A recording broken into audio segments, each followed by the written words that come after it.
episode is for the adrenaline junkie. Yes, and I'm meeting up with McRae Kimathi, a young guy who's cruising through the rally scene. I'm going to be meeting up with motocross pro biker Thor. Now, is he as fire as the god of thunder? We shall find out.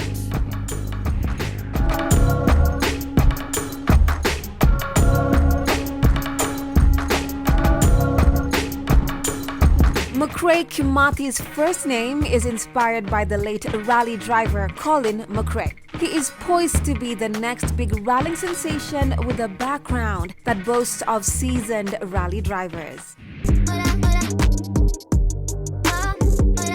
You know, I've seen you race in a couple of clips and you're pretty good. Thank you. I know you're just terrorizing the streets because you have speed and drive. Ambition, commitment, what you need to be a rally driver.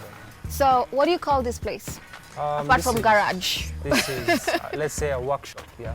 Okay. Where most of our rally cars are being made. Here we have my dad's car, so we normally keep his most important cars, the ones that he has a lot of sentimental value towards. So we practically... It's all taken care of. Yeah, it's all taken care of. This was used in the year 2000. Rahim, he finished the Safari. He still has the same name and the co-driver that he used at that time. Here we can see this is my first ever rally car. Hey, this is the famous one that raced in 2015. 2015, yeah. Okay. The one that I crashed a lot in. How did you feel, man? It was a whole learning curve for me. So when I started rallying, this is how I began. Lots of learning, lots of crashes, lots of expenses. But they gave you confidence, yeah, they right? gave me confidence, and I was trying to build my craft and learn the ropes on how to drive a rally car. Yeah. So this is the one that really taught me. So I still keep it. Yeah. If I can come and show you one of the other. So this is my dad's car. He used it in 1994 for the Safari. Right. He finished 13th. So we keep this car here. It's still the same as it used to be in 1994. It's part of the collection memorabilia. Nice. So it's like a mini museum. So now let me show you the new Millennium babies that we have. Here we have the Ford Fiestas Rally 3. These are actually brand new from Poland. First time in Africa, first time they've been driven here. We were tasked to develop these cars and make sure that they're up to spec. So we're trying to find solutions for them and give them data on how the cars behave in a different continent. Must be nice. It must be, but it's a job that you have to do, you know. Now it's not fun anymore, now it's a job. So. And having grown up in such a, let me say privileged background, because, the people who'd want to be rally drivers, but they don't have access to, all that you were, able to have access to, which is amazing. How did you know this is your dream, as opposed to admiring, your dad do it, and then be like, I want to do what he's doing? I think where I came from a rallying background family. So every time, like when I was younger, I used to have my brothers and sisters. We used to have like tapes we'd watch. My dad would give me like tapes to watch, of himself. Right. So ever since like I was young, like I never used to watch the cartoons and things like that. I found them boring. What? Yeah, so I used to watch like what a lot child are you? Like just watch a lot of... no Tom and Jerry? No, why would we watch Tom and Jerry and I could watch rally? Like, it didn't make sense to me. I just wanted to watch like over and over and over, and I think my brothers and sisters really hated me when I was Did you young. have toys? I had to be cars. It always had to be cars. And only toy cars? Yeah, and then my mom later, like when I grew up, she was like, you had this bad habit of entering people's cars in the steering. Like you didn't really care whose car it was, you just enter and start playing with the steering. So at that moment in time, she was like, oh, this thing really needs to like stop. You need to now go to school, because I never wanted to go to school. But there's no way an African parent will allow you to do something crazy like that. So of course you have to go to school, you have to finish high school. I also did my degree. Then after that, they were like, okay, now there's nothing much we can tell you because now school is already over. So. When was the first time that you actually got into a rally car and you're like, yeah, this is definitely my gig, like I was really sure from the beginning? No, first time I think my dad taught me how to drive when I was 10. That's the first time, because he was waiting for me to reach that height for the pedals. So at that age, I was barely, but I was touching the pedals, but I was like, I was like, But now he could move the seat in front, and I could barely see, but it was like in an open field. So he gave me one of his Subarus. But then now we started going after some bits. Then he got out. Then I think he kind of realized that he taught me how to start, but he didn't teach me how to stop. So from then on, it was chaotic. So how? Okay, I want to know this story. How are So you from able then to? on, I think I was with one of my friends there Okay. inside the car. So like I think we were just driving. So I was just trying to speed, and then he kind of realized like, oh shit, I didn't teach this guy to stop.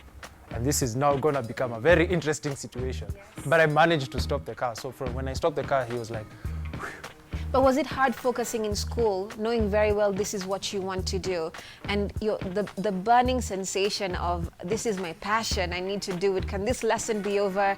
Can this term be over? Can I grow a bit faster? You know, Yeah. like there was that sensation, there's that burning sensation because I really wanted to start rallying. And you know, at that time I was so eager. Right now I think I'm more composed. Yeah. Yeah, you look more composed. Yeah, but like in the previous times, I was so like eager. I couldn't wait for. Every weekend I wanted like a race every weekend, you know. But right now I'm like, oh, no, I have to go. It's not that I have to go. Like I don't have the same passion. It's like now I'm more, you know, composed. I see what and you chilled mean. out, you know, yeah. Right. All right. But you balance your you know, definitely your personal life and your work life. Yeah, I balance my work life. I did finance and accounting in Strathmore University. So I basically work as an accountant on a day-to-day. But then now it becomes a bit like hectic when you're balancing. You have to take leave like for 1.5 weeks, 2 weeks, you know, traveling from one country to another. Yeah, doing it's not, this. yeah, doing this, and you know, it's about passion, and I'm glad I'm trying to get the balance. When I was younger, it was not the same because also like I was in school still doing rallying. So at some point you're like, do I really need school? Do I really need a degree? Is it gonna help me? You know, when am I ever gonna use it? You know. But now I'm like, as you grow older, I'm like, I've found that balance. What was one of your defining moments that you could say from the time you began racing, rallying, to now that changed your entire life? My defining moments have been, I think, Oh, you've had many. many Okay. defining moments. 2019, I was the youngest finisher of the WRC candidate event. Also that year, I finished 5th in the KCB Mail Rally, so that was incredible. That's good. Yeah. So then after that, we had this pandemic, then we came back, and to compete in the WRC with the world champion has been amazing. Even to get to meet him, talk to him. You know, you have this myth how he looks. He's just a skinny-ass guy like I am. Speaking of exercises, you guys do such rigorous, crazy stuff. But what are those exercises like, though? Oh, we I'm have to do a curious. lot of like cardio, a lot of strength. But then we also have to check our weight because we don't have to be like.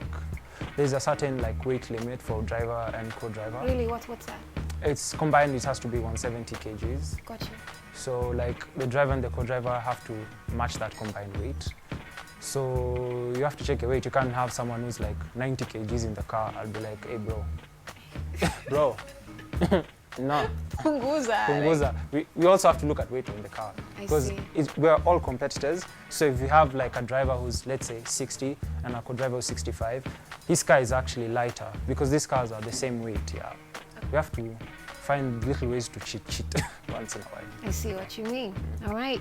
Congratulations on this. This is a big deal. This is a big deal. You know, like just being the first in Africa, that's a Yeah. big deal. So congrats. And I want you to show me more, please. Like this seat feels lower than this one. Yeah, so the co-driver sits lower and more behind. What's this for? What does he use this for? This is now the trip meter. So when the car goes on, this tells him the distance, the speed, the fuel, and everything. Our aircon is here on the top. wow. There's no radio, so put like a charging port here just in case. But Okay. there's no time to listen to music. I can So imagine. Especially when you're racing, like nothing else matters. nothing else really matters. Okay. And then these are like my whole controls because this car doesn't use a key. Okay. What's this? This is for the fire extinguisher, just in case there's a fire in the car. Okay. So we lift up and we press. We should not press this button unless there's a fire because the fire extinguishers are behind. Okay. And then these are my little buttons for lights, blower. How much fuel do you have to put in this? Unfortunately, with these cars, we don't use the normal like fuel. We use jet fuel. In case of an accident, in case that you roll the car and everything, these are all here to protect you. And we also have the paddings here. So. Okay. And the way you're sitting, it's even if you overturn, you'll just get out. So while we were young, watching cartoons and playing with toys, McRae here was shifting gears. So this passion is definitely innate.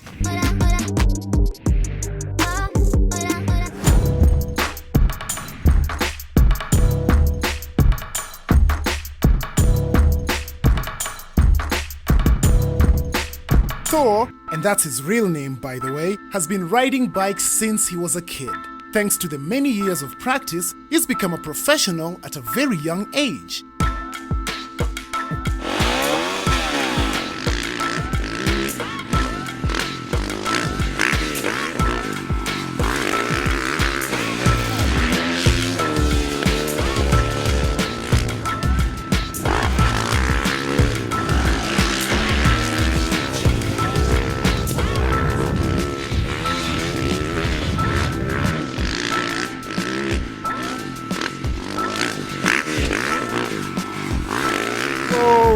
Whoa, whoa, whoa, whoa. Okay. Yo! What's up? Yikes, that was making a daring entrance. That's what it is. That's what you did right there. You know how we do it. Oh, yo, quick, the wheelie, man, how do you do that? It's all about balance. Use a lot of power, a bit of clutch, let go of the clutch real quick, and balance it. And balance it up there like... If it's going down, more gas. If it's going back, back brakes. So, yo, how many years have you been riding? It's been long, it's been long. I started when I was 5.5, and now it's been 19 years. Wow, since you were 5. Yeah, Yo. started on a really tiny bike. Yeah, clearly now you've got like decades. That's almost 2 decades of experience on bikes. Yeah. Speaking of things began at a young age, did your parents really name you Thor? Yeah, that's my actual name. What? Real name? Real name, named after a god. Yeah, I'm half Kenyan, half Norwegian. So Thor is my Viking name, but Masalule is my Kenyan name. So you had to live up to the... I guess that's why you're into adrenaline things like riding bikes. Like, how did you get into motocross? From a young age, I had a very good close friend who used to ride, and I used to come here and watch him ride a lot. Begged and begged my parents, they weren't having it, they refused. Luckily, he was moving up to the next category and was selling his bike just at the same time that You were able to I be was like, able to I can pull get a suit this. deal. That's what's up. So my dad managed to be convinced. He got me a bike without letting my mom know, and Shout I outs was to over Dad. the moon. That's what's up. Yeah, did a big move there. He got the fight for it. My mom wasn't happy about it. Tried to take the bike away for long, but I fought for it as well. So. And now you've been racing like all over the place. You were racing in Europe, right? What was that like? It's a different field. Racing in Kenya was always fun with friends, and there's a big community around it, so everyone's very welcoming. When I moved to Switzerland, I raced in Switzerland for 1 year, doing many regional championships, and it's a lot more competitive. Oh, yeah. Instead of 80 riders coming in, only 40 make it past qualifying. So you spend a lot of money, a lot of time traveling around the country, trying to get there, and then you don't qualify. But it was an eye-opener. That must hurt. It hurts a few times, but it only fuels the fire. That's Practice what's up. more. That's what's up, exactly. Tell me what it's like winning a race. When you won yours, like... It's the best feeling in the world. Yeah, it's the best feeling in the world. When you're coming up to the finish jump and you've just seen the last lap, you know that Right. last lap is a lot of pressure, just because you don't mess up, you don't do anything wrong. But once you come over the line, it all pays off. All the gym, all the training, it's good. It's worth it. And you put aside all the other people, everyone else you know you're participating against, you're competing against, you know their strengths, you know their bikes. Does that come into the mind when you're going through that? No. I race with a lot of my close friends. Some of my best friends also ride, but when we're on the track, it's different. Every man for themselves. Everyone for themselves. But then at the you end might of know your competition, your advantage, but you keep it on a low until after the track. And you know what? I get a feeling that even makes friendships become stronger, because when you get engaged in such things together, it only makes the camaraderie better. Yeah, no, it's great, and the only way to improve is to push each other. So I come riding with a lot of my friends. We know throughout the training sessions who's better where, but on the race day, it's all on the line. Yeah, so hit me up. What's training like? Because I don't want to assume that it's just ride, jump, wheelie, do this all day. Like, what else goes into training? No, there's a lot of diet training. Diet? Yeah, you have to keep very hydrated, your muscles. Okay. There's a condition called arm pump, where your muscles swell up faster than the layer above them. Is it because of doing too much? Yeah, too much holding on and too much with your fingers and stuff. Right. So you get a lot of that, and diet helps with that. A lot of magnesium, a lot of bananas. I hate bananas now. I love bananas. Bananas are good for you. They're good for some things. But yeah, there's also a lot of gym work with training, both stamina training. It's really heavy. The number Yeah, of times. because this bike itself, it looks really, really heavy, and for you to be flipping and doing that, there's a lot of training. There's a lot in your core body, your arms, your legs. When you hit bumps and stuff, you kind of have to be the shock absorber with your legs. So there's a lot that goes in. And we haven't even gone into the mental bit of it. Yeah. So it's like this is one of those fully engages all your senses, your entire body, everything when you're on the bike. Yeah, you go into racing mode. Racing mode it's whatever you have inside. You give it all on the line. Whether you're tired, whether a rock has hit your hand, you still push. It's literally you. What's that thing? Pushing yourself. 110%. Yeah. Oh my goodness. Wow, I'd never looked at it that way. And no, back when you were in England, you were also studying. Yes, I was doing my bachelor's doing mechanical engineering in the University of Portsmouth. Mechanical, still along the lines of machines, like this. Along the lines, yeah. I loved working on bikes throughout my childhood and growing up. So that's what made you interested in that? Yeah, that put me in that line. Now by profession, I'm a mechanical engineer at a company called Opibus. It's a sustainability company. We make electric motorbikes, electric boda bodas. Oh wow! So okay, you should get those out. An electric boda boda. What's that like? It's really cool. They're coming out end of the year, but oh yeah, they're gonna change the market. So you're one of the people behind coming up with it or Yes. assembling it? No, I'm one of the R&D engineers, so I do a lot of the computer design of it and finding what components work and everything. My job is just to build one perfect bike and then it's replicated. So you did that. So yeah, You've already done that. We've done our first batch of them. The second batch is now coming out end of the year. Have you tested them out? Yeah, for quite a while. Done a few races with them. You've even raced with one. Yeah, how did it fare? It was good. We raced on a superbike race at Whistling Morang, and we entered the 180cc category. And the bike is fast. Electric things, they're gonna be the future of sports, of motorsports. Their acceleration is way faster than what petrol can do. And it's good for the environment. Yeah. That's what's up. I dig it. Well, that's cool. More power to you. Can't wait to check those out. So now bringing it back to Kenya, because you said you race a lot with your friends. Do you go around aside from here? Where else do you guys? So yeah, now we're at Jamhuri Showgrounds. This is the main track where many national races are done. But there are a few other tracks in Nairobi, one in Red Hill and one in Karen. We also have some tracks in Nakuru, Limuru, Eldoret, and Mombasa. So throughout the season, you go moving around to different places to race, and you get to see Kenya a lot and get a holiday out of it. Yeah, you get to have fun, and you get to see the country, travel. All right, I think that's pretty awesome. So, what is a couple of late? Have there been any competitions that you've been taking part in?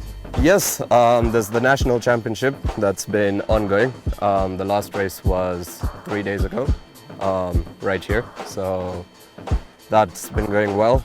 We were supposed to be going for the African Championship, African Continental Championship in Uganda, but because of the COVID outbreak there, they postponed it for a year forward. So you get 1 more year to practice the hell out of making sure when you go through. We'll be ready. That's what it is, man. That's the only way you can approach it. So, if you're not riding bikes, I'm assuming, and you're not like designing some crazy next level border electric, wow. Like what else? I'm guessing everything around your life is centered around adrenaline. Like what, do you pole vault on weekends, bungee jump? Wish I could bungee jump. One day. One day. But yeah, I'm a big fan of motorsports. I tried my luck in the professional ranking when I was in Europe. Oh, how did that go? It went well. I think it could have gone a bit better. One of the main difficulties was consistency. Because of being in school, you had to stop for exams, or you had this and this assignments to do, so you couldn't go here and there. But also just sponsorship and backing. It's quite different there. There's a whole business around it. So so you have to like get the sponsors. It's not just about your talent. No, you have to get sponsors on board, and unfortunately, the sport is still quite young here in Kenya. Yeah. So approaching companies, you kind of have to explain to them the sport before you give them the request for sponsorship. But it's growing. And you know what? You're at a great advantage because you already have like 19 years worth of experience. So you can be like, I've been doing this. You know how corporates like people with years of experience, right? Yeah, no, definitely. So you got that. You can chop that up, and also you make electric borders. Who else is doing that? Who else? Nobody. Yeah. Take advantage. No, definitely. I know you wanted to go do a couple more laps, and I want to see you more in action from a distance. So I'm gonna mosey on a little bit and let you do your thing. All right, cool. We'll catch you later. All right.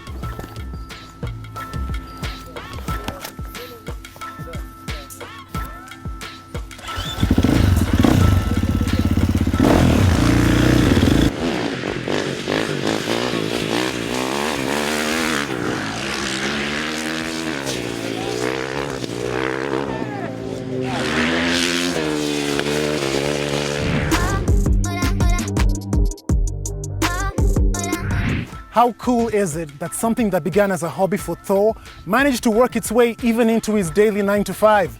That's what's good. And just like the comic book character, this Thor, also a beast. I had so much fun today sitting in a rally car for the first time, and shout out to you, McRae. And when it comes to motocross action, you need a whole lot of discipline and dedication to make it look as easy and fun as Thor did. Exactly, and thank you so much for watching What's Good Africa, Kenya Edition 3. Catch you next week, same time, same place.